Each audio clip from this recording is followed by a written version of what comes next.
really need to start taking my own advice.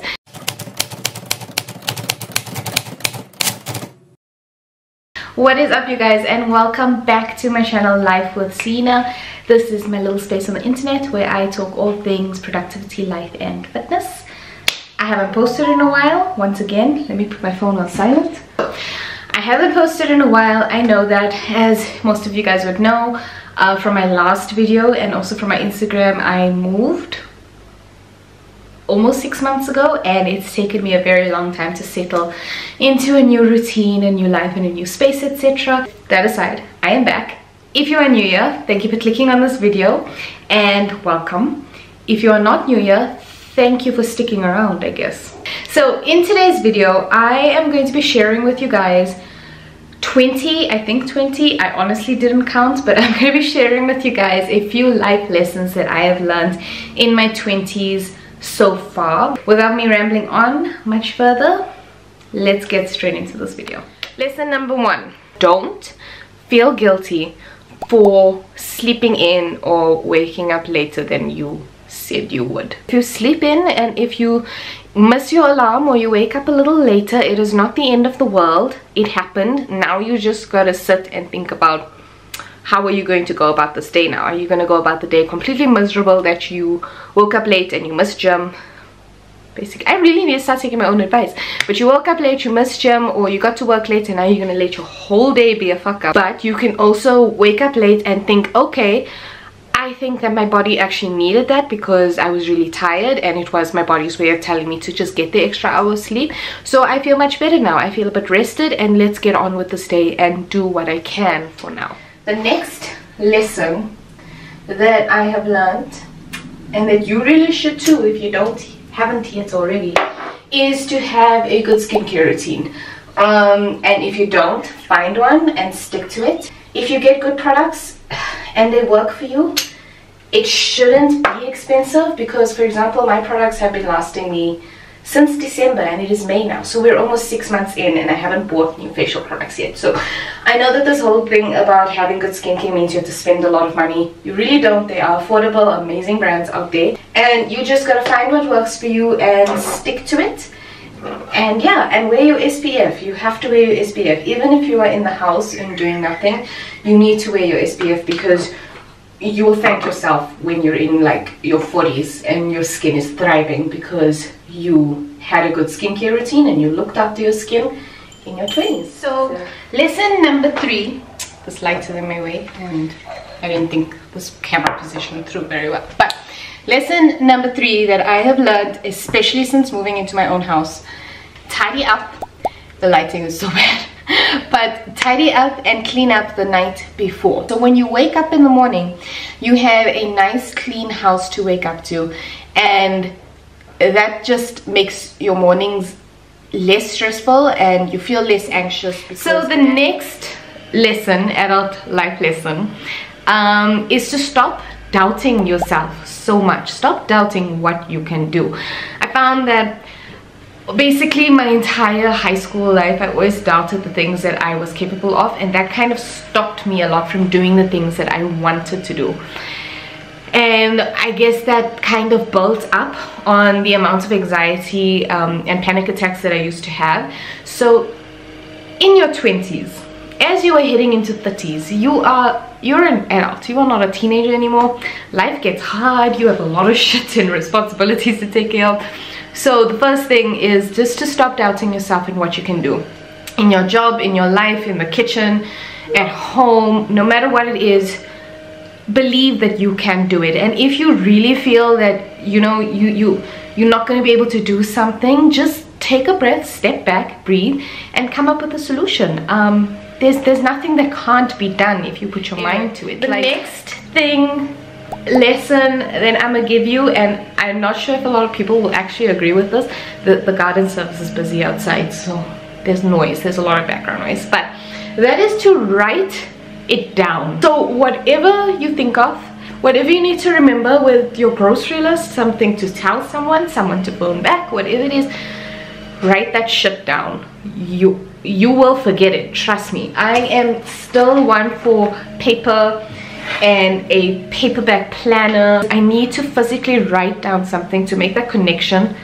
I know it sounds weird, but to make a connection with the thing that I need to remember in order to remember it. So I know I'm in the kitchen, but I'm going to shift this lesson a bit to more like a personal things for the ladies. Girls, ladies, stop buying ladies shaving blades. Buy men's shaving blades. I can't believe that I didn't realize this a long time ago, but I don't know what it is, but men's shaving blades seem to work a lot better than female ones, and they seem to last a lot longer. Like the blades itself last a lot longer. You get a much closer shave. It just works. And I'm using disposable. I like buy the pack of 6 in the men's range, and it works like a freaking charm. And the next step, if you're ever able to make the investment and get laser hair removal done, best decision that I think I have ever made. I only have to shave now every 2 weeks, basically, my legs and my arms and my armpits, all of that.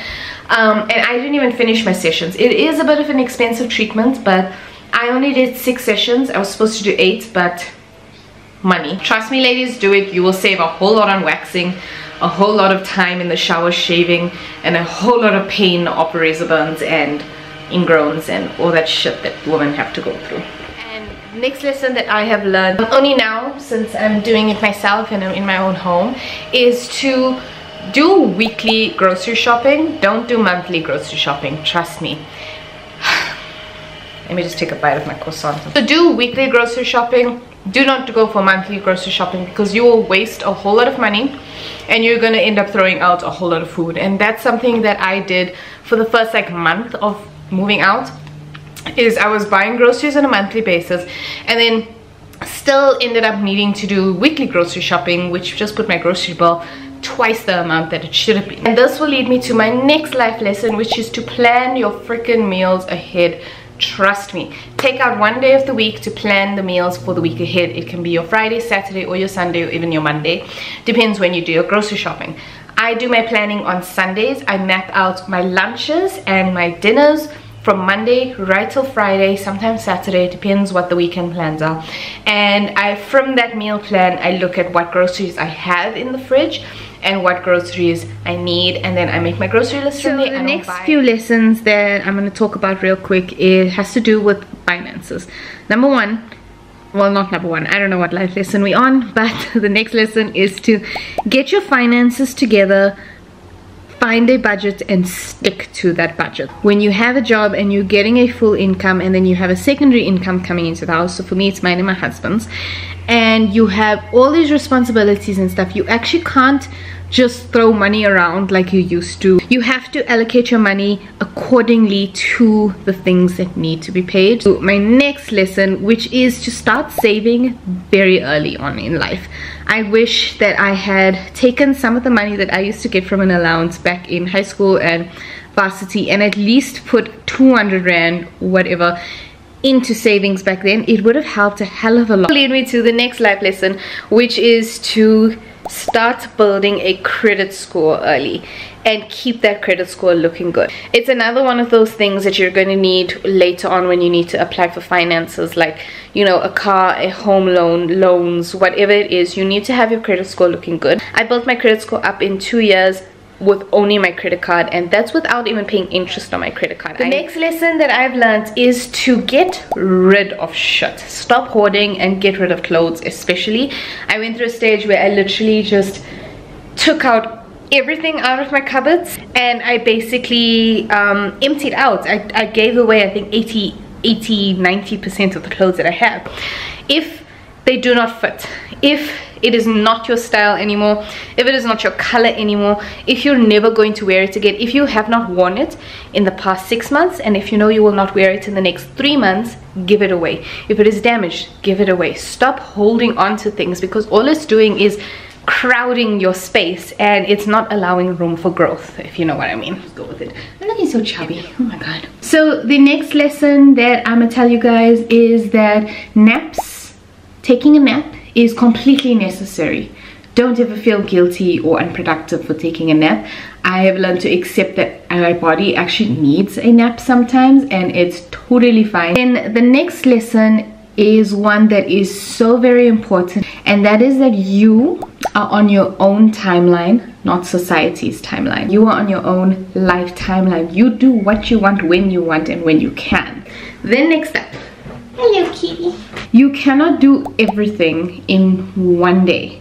Another lesson that I have learned quite recently as well is that being in my own apartment now and being married and having a job, full-time job, and a whole lot of other responsibilities, I felt like I had to try and do every single thing every single day. The sooner you realize that, the less stress you'll actually end up putting on yourself. The next big lesson, and this is just a complete life lesson, which is something that you really need to know before you hit your 20s, and is again something that is still difficult for me to wrap my head around and to actually live by, and that is that you are 100% allowed to say no.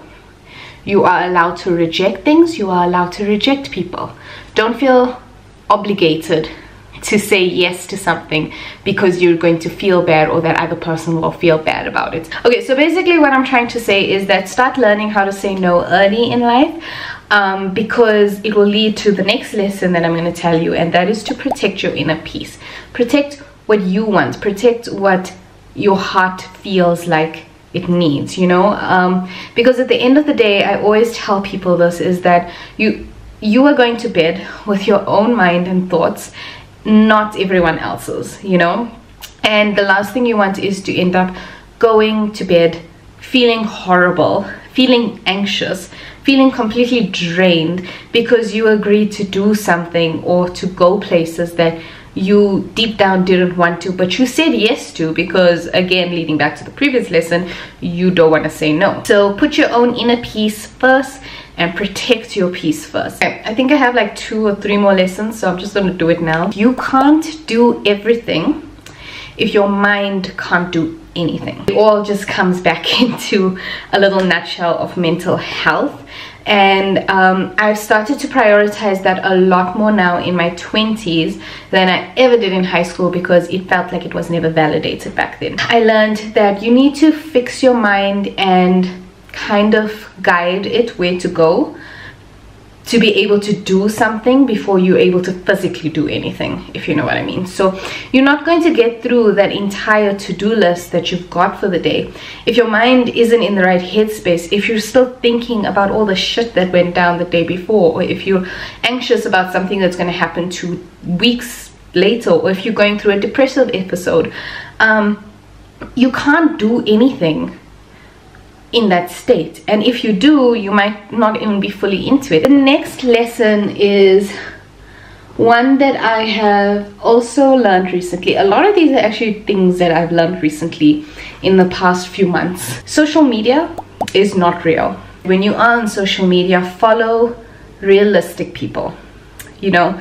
I think when you end up having your feed filled up with so many influencers that always look perfect, and you know everything is edited, you start to feel really horrible about yourself, and you start to think, what can I do to look like that? But remember that it's not like that in real life. And everyone posts on social media, everyone posts the good parts of their life on social media, and there's absolutely nothing wrong with that. I love seeing the good parts of people's lives, and I love that I get to share my good parts of my life. Learn that everything on social media is not real, and everybody has issues behind the camera. Everyone is living a life behind that camera. So the very last lesson that I'm going to share with you guys today is one that I actually picked up from The Crown, from a line that Winston Churchill said. He said something that there is no problem so grave or so big that a solution cannot be found within 15 minutes or 20 minutes. So basically, there's no problem or issue that can be so big that a solution cannot be found within 15 to 20 minutes. So that is today's video, and that is the 20 life lessons that I have learned in my 20s so far. I really hope that this video helped some of you guys. I hope it brought some insight into life, and thank you so much for watching, and I shall see you guys all in my next video. Adios.